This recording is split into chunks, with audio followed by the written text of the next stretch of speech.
Scenario. The graph shows the energy of a system as one object moves along a frictionless track. The potential energy of the object is displayed as the object rolls along the track. Note that as the object moves, the rest of the system does not move and no energy enters or leaves the system. Question. Graph the total mechanical energy of the object if it started at 6 joules of energy. The answer. The UG plus K is the total mechanical energy, and it is going to be a flat line at 6 joules of energy. The reason why is because the system is closed. Energy does not enter or leave the system. That's why it remains constant at 6 joules. Next, the question, graph the kinetic energy of the object as it rolls along the track. Here you have the potential already and you have the total, which is in green.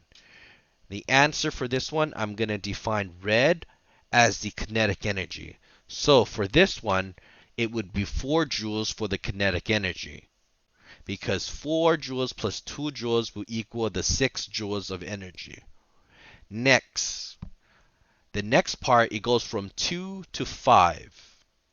So this time it's going to go from 4 down all the way to 1, because at that ending section, the total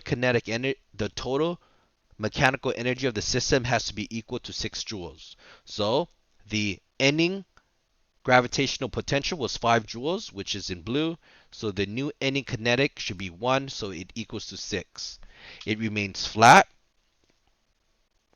Then the new value of the potential energy drops all the way to 1. So the new kinetic energy is going to increase all the way to 5.